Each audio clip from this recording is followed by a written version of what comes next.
Vamos então agora dar início ao nosso estudo dessa noite. Hoje nós vamos falar sobre um dos capítulos do livro Reza Forte.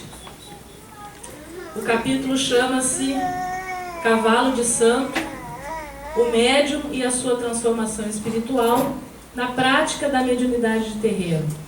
Esse livro é do Norberto Peixoto, com a psicografia através de dois espíritos, do espírito Ramatiz e de Pai Tomé. E nós escolhemos esse capítulo falando sobre a mediunidade de terreiro porque nós temos visto por aí coisas que têm nos deixado meio que de cabelo em pé com relação à questão da mediunidade. São as facilidades da nova era. Tudo agora é muito fácil, tudo é muito simples, tudo cai do céu, né? As pessoas se formam aí sacerdotes em 1 ano, em 6 meses, sem orir, né? Sem ter compromisso mediúnico com isso, está aberto para tudo e para todos de qualquer forma. Não vamos entrar no mérito se está certo ou se está errado, mas eu acho que a gente tem a obrigação um pouquinho de esclarecer aquilo que é um compromisso com a nossa própria mediunidade. Porque médiuns somos todos nós, uns mais ostensivos, outros menos ostensivos. Uns são só a nível de intuição, né? Outros já têm a necessidade do trabalho mais junto das entidades. Então, gente, nesse capítulo, eles nos elucidam dizendo o seguinte: a iniciação do médium neófito é como o começo da construção de uma casa que, se não tiver o alicerce bem cimentado, as paredes poderão desabar.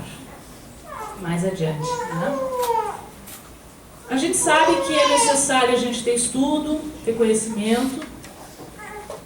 Dentro das giras de terreiro, os sacerdotes elucidam através da via oral, conversando com os médiuns, passando instruções, que é necessário que se tenha isso hoje, tá? Que são as instruções orais dos zelosos dirigentes, né? Que se tornam fundamentais e indispensáveis além do nosso estudo. Tá? Para o quê? Para que a gente possa ter compreensão e amadurecimento daquilo que a gente está fazendo. A Umbanda, ela tem rito, e esse rito precisa ser compreendido. Ela tem formas de trabalho. A mesma coisa quando um médium vai incorporar, quando ele gira, aquele giro, ele vai acoplar os seus chakras, os seus plexos, junto com a entidade, para ele ter a firmeza do trabalho. Que às vezes as pessoas não sabem o que estão fazendo ali, ficam rodando anos a fio às vezes, dentro de um terreiro, nos dias de desenvolvimento, e não sabem o porquê daquilo. E as coisas não funcionam assim. As coisas são gradativas, né? Então a pergunta que foi feita diz assim: podeis descrever-nos como os médiuns se comportam durante o transe de possessão pelos caboclos? Essa questão Ramatiz nos responde: nos estados acentuados de transe de caboclos, os médiuns assumem posturas de grande segurança, altivez, destreza e mobilidade. O caboclo geralmente se movimenta, ele caminha para lá e para cá, principalmente quando ele está esperando os outros chegarem. Ele já chegou, está aguardando o consulente, ele está em movimento. O trabalho caritativo terapêutico dos caboclos se dá pelo aconselhamento. Por que sentido? Por quê? Porque ele vai se aproximar mais da necessidade das pessoas que aqui vêm. Elas vêm com dúvidas, elas vêm sob pressão, elas vêm cansadas, elas vêm preocupadas, extenuadas, em busca de quê? De um conforto, de um auxílio que possa ajudá-las nesse sentido. Quer dizer, é uma função espiritual social que é feita dentro dos terreiros de Umbanda, né? Para quê? Para ajudar a pessoa a sair dali melhor do que quando ela ali chegou e ela compreender melhor o que está acontecendo com ela. Ao mesmo tempo em que é feita a limpeza energética para que ela descarregue aqueles mornos psíquicos, aquelas energias negativas, e ela saia dali mais resoluta, mais confiante, que é a questão da altivez do caboclo.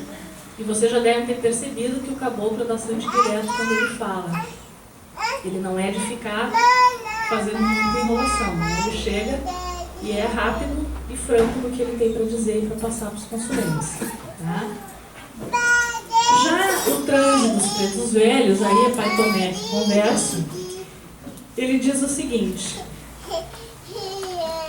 que é uma vibração que abre o chakra frontal, né, ampliando o poder da nossa visão para que a gente faça uma anamnese mais profunda do consulente, porque o preto velho, no mais das vezes, percebe como ele é de uma vibração muito amorosa, mais serena, mais tranquila. O preto velho, ele percebe que às vezes o consulente dá voltas para falar no assunto e às vezes ele não entra naquele assunto ao qual ele realmente precisa falar. Ele às vezes não consegue. Às vezes ele está passando por um trauma profundo, uma mágoa, uma tristeza, e nem ele consegue verbalizar aquele processo. E o preto velho, através da sua análise, do seu conhecimento, da sua sabedoria, da sua humildade, ele vai amorosamente trabalhar aquele consulente. Mesmo que o consulente não consiga, às vezes, verbalizar. Mas ele vai passar para o consulente o conselho ao qual o consulente necessita naquele momento. Né? E ele ainda nos explica que nem todo preto velho foi escravo e que se curva ao se manifestar. Mas, ao mesmo tempo, essa linha de trabalho da Umbanda, ela atua fortemente irradiada no chakra básico. E a gente acaba doando muito ectoplasma, o nosso fluido animal, necessário para os trabalhos espirituais, das curas, que são feitas nas mais diversas tarefas caritativas do astral. Né? Então ele diz que é um tanto comum se dar aquele afrouxamento nas pernas do médium, que o médium acaba se curvando para trabalhar com o preto velho. Tá? Até porque no momento que o preto velho senta no topo, para dar o aconselhamento, ele fica na mesma altura do consulente, né? E aí o consulente pode meio que cochichar no ouvido do preto velho, fica mais gostoso a conversa, né?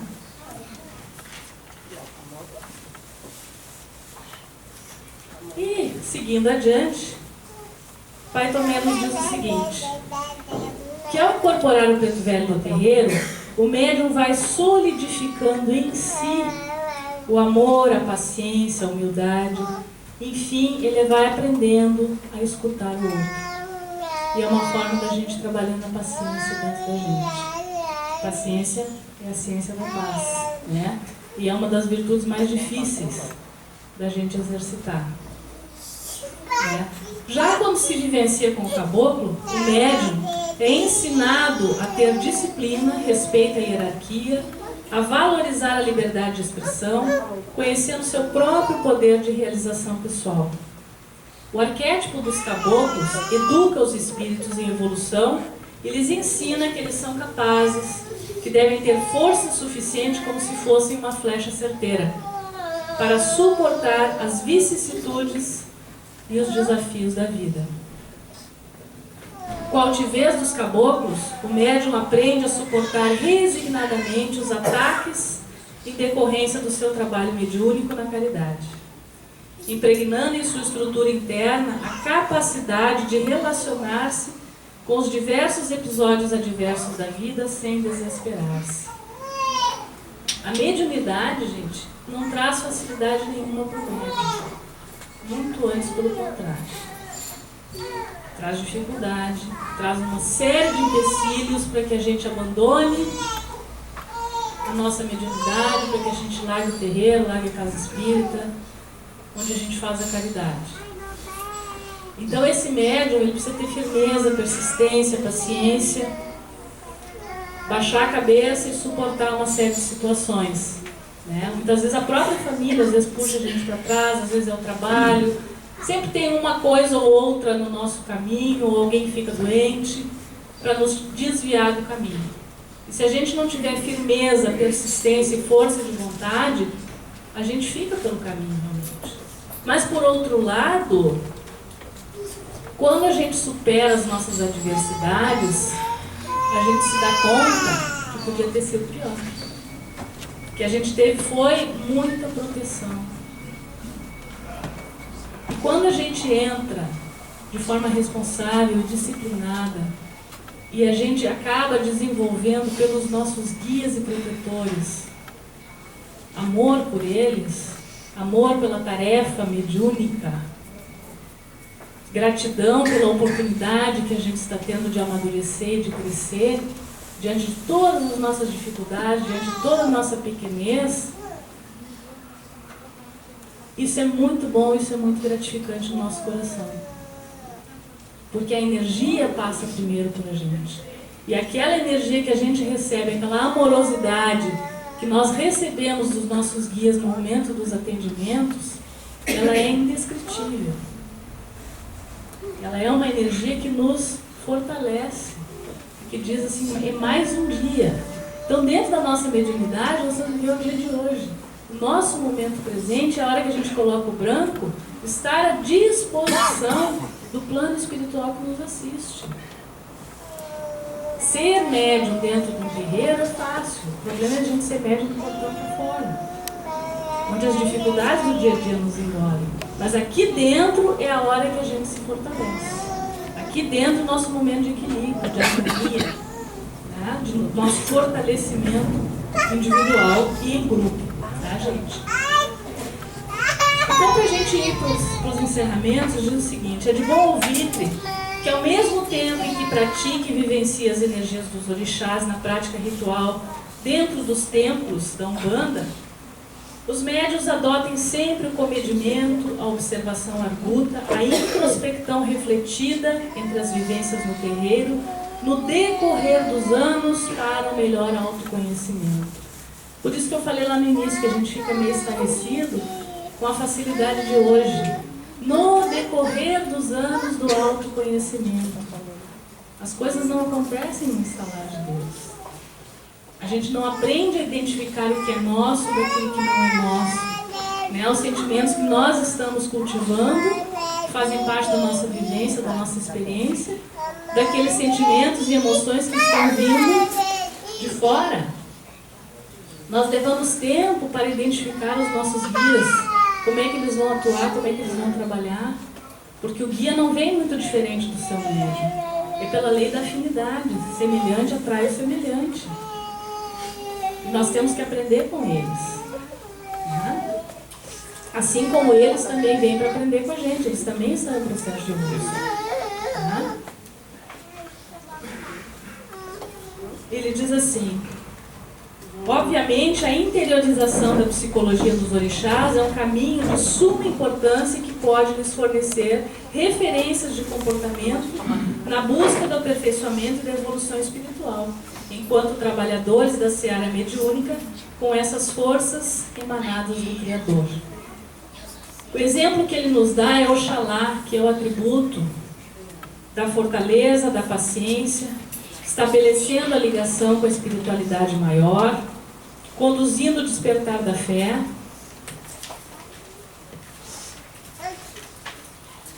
que é o trabalho que a gente faz dentro da linha de cura do Oriente, né? Na linha de Oxalá.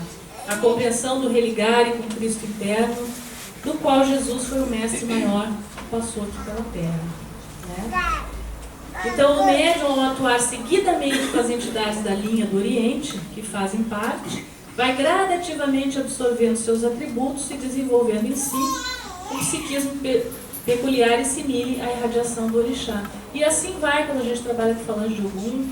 Os falangeiros de Ogum vêm trabalhar em nós a força de vontade, a vontade de vencer, de mudar, de superar situações difíceis. Xangô vem nos trazer questões de justiça, justiça do amor, as leis morais da vida. Oxum vem nos trazer amorosidade, Iemanjá trabalhar a família, trabalhar o amor incondicional, abranger a todos, a união, né? E por aí vai, gente. Então, o trabalho íntimo de transformação dos médiuns vai dando-se de maneira silenciosa e vagarosa, pela atuação dos guias espirituais, pela mecânica da incorporação mediúnica. E vocês que frequentam a casa há mais tempo, sabem que de vez em quando a gente, em vez de fazer o passe individual, a gente faz aquele passe coletivo que a gente forma um túnel aqui dentro. Né? Vários de vocês aqui acho que já passaram pelo nosso túnel. Esse túnel ele se compõe de 7 médiuns de cada lado, são 14 médiuns. Fora os médiuns que ficam fora do túnel, atuando na irradiação e porventura precisem atender um ou outro consulente. A força que se forma pelos caboclos nesse túnel, ela é muito grande. Então ela se diferencia do atendimento individual no seguinte sentido de que ele faz uma profunda profilaxia dos consulentes. Ele forma, como se diz, esse próprio túnel energético, que ali são dissolvidos, formam os pensamentos, miasmas, energias negativas, e são retirados também dentro do merecimento de cada um, entidades que ali são socorridas e que estavam no campo dos consulentes que aqui vêm. Então elas têm esse merecimento de serem recolhidas e ir para o Hospital do Grande Coração ou retornarem aos seus locais de origem. Né? Então, às vezes, o consulente, como ele passa por ali, ele pode, às vezes, não sentir nada. Vai sentir mais aquele que é mais sensível. Né? Mas, às vezes, o atendimento é muito mais eficaz ali, naquela passagem daquele túnel, do que, às vezes, somente no atendimento individual. Porque ali atua em todo o coletivo, atua em todo o coletivo da casa, tudo tem o seu duplo, quer dizer, estão sendo socorridos aqui e levados para o outro lado da forma mais amorosa possível, porque nunca se retira espíritos de forma agressiva, violenta, sempre dentro da amorosidade, do equilíbrio, da harmonia. Então, gente, sempre que a gente fizer esses túneis, tiver essa necessidade, é justamente a necessidade da limpeza, da harmonização, e vocês são muito beneficiados com isso. São coisas que não são conseguidas serem trabalhadas, às vezes, só na individualidade, pelo caboclo que está ali, ou pelo preto velho, né? Mas é feita essa profilaxia, essa limpeza profunda. Tá? E em outro momento nós vamos falar sobre a questão da mediunidade com os Exus, que a gente também trabalha com Exu aqui na casa. Né? Corporação, como é que se dá o desenvolvimento através do Exu, onde que o Exu atua. Aí nós vamos aos pouquinhos depois seguindo nessa linha. Tá? Mas acho que hoje deu para esclarecer um pouquinho para vocês o que é a mediunidade de terreiro. O trabalho, a responsabilidade, a dedicação, a doação. Assim como vocês aqui quando vêm em busca de algo mais. E é a fé de vocês que faz esse movimento. Não adianta o caboclo nem o preto velho estarem a posto junto com o seu médium ali, toda a egrégora da casa, os guardiões, todos juntos. Se o consulente não chegar na frente do caboclo do preto velho e abrir o seu coração naquilo que ele mais necessita. Porque a energia vem de dentro para fora. Né? E a chave vai abrir de dentro para fora.